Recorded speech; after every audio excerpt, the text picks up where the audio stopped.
the writer and director of Christy. Brendan, how you doing today? I'm doing great, thank you.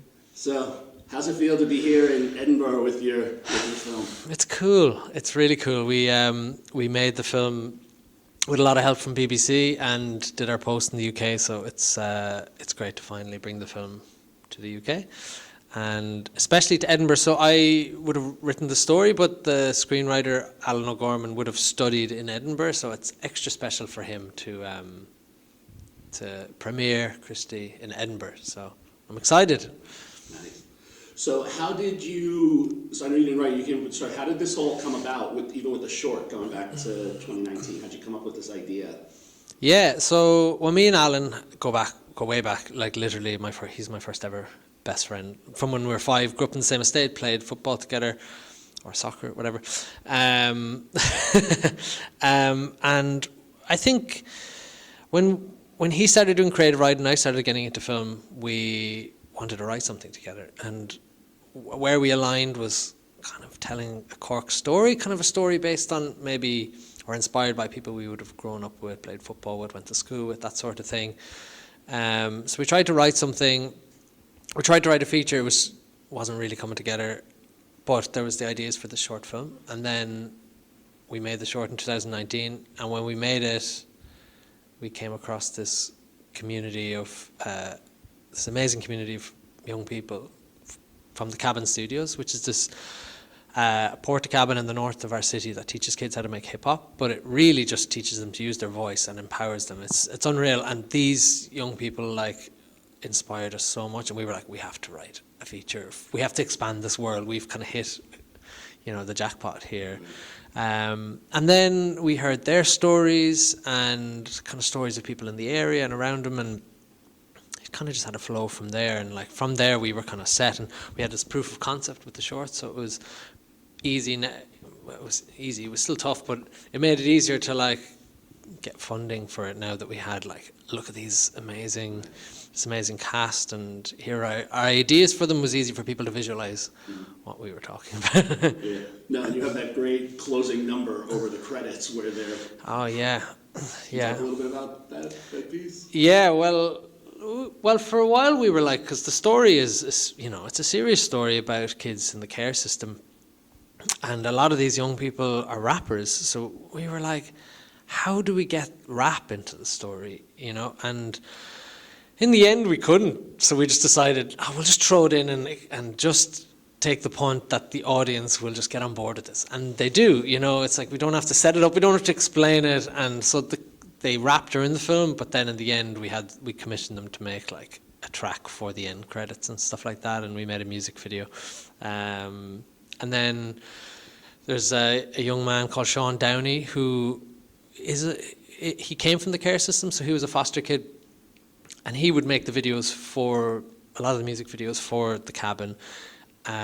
He shadow directed me during the film. He was our biggest soundboard from like making sure we get the care system right and stuff like that, and what is that experience and making sure that foster kids are represented. So he shadow directed me throughout the process, and then I just got him to make the music video for the end. So I didn't direct that, he directed that, which was class. So yeah. And so you talked a little bit about this, but how did you find Danny? Because he anchors this. He's amazing. Through the cabin as well, he was one of the first young people through the cabin. Okay. I think when we found him, he kind of wasn't in there anymore. He had grown up a bit, but Gary, who runs the cabin, for when we did the short film, did a tape with Danny. He was like, you should check this young fella out. Never acted before. And some people just have it, like he has it, like, he's just a natural, and especially like when I empowered him, when I gave him the role, because he wasn't, even in the auditions, he wasn't like the Danny we see now. He was really good, but he wasn't the Danny. But when we gave him the part, just the transformation and the belief that gave him or something like that, and yeah, he never looked back. But he's not just, first time actor. Sometimes you get people to play versions of themselves. He's not even that. He could do anything you want him to do. Like, he's just phenomenally talented. It's all natural, like.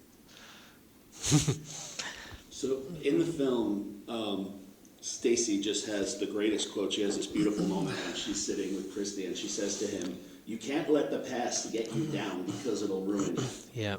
you can have a future, Yeah. you know? Yeah. And I work in the education system, so it seems like something that's so simple and should be so common knowledge. Yeah. But so many young people don't seem to be able to grasp that idea. Like, any thoughts on that and what we should do to keep the younger generation remembering, like, look, it's hard, but...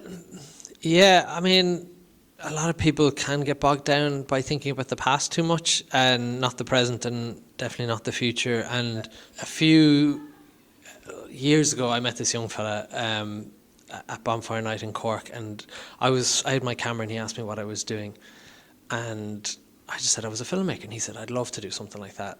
And I was like, why don't you? Very naive of me, like, not being from this area, and it's like definitely an underserviced, marginalised area. And just the lack of belief that this kid had in himself. But then you see younger kids around there being so cheeky and charming and smart, and at some stage these kids just lose that confidence, and often I think their friends and people in that area will put people down, not because they mean to put people down, but just because, I guess, if your friend suddenly is like doing something amazing with your life, it makes you look bad, like, or you look shit for not doing something with your life. But I think the main theme of our film is, like, I think how community can heal. And in answer to your question, I think what can we do is, like, just be supportive of each other. And if someone is trying something new, or even if they're failing miserably at it, to support them for just trying it and stuff like that, like, you know, just, yeah. People can just, especially young people, like, they can have a future, just need to believe in themselves, you know. It's a beautiful line. It was Alan's line, written by Alan. It was amazing.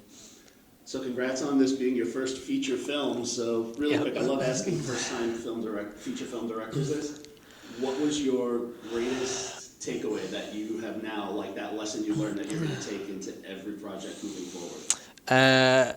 Exposition isn't such a dirty word. We spent so long being like, oh, are we just spoon-feeding the audience or whatever? And it's like trying to be too subtle and stuff like that. But, like, you are not being a good filmmaker by keeping your audience in the dark. Like, by keeping people sitting in their seats being like, what's going on here? It's like, just let them know, like, you know, and do it in a natural way, obviously, like, you know. But most of the pickups or the reshoots in this film was just shooting scenes, telling the audience what the fuck is going on at different points of the film. So I think, and, you know, that's just me. We had an amazing team of people developing this film who were going through the same stuff. So, like, but I think going forward, I'll be much more, like, aware of, like, you can tell the audience what's going on if you can make it natural, you know. That was a huge lesson, yeah.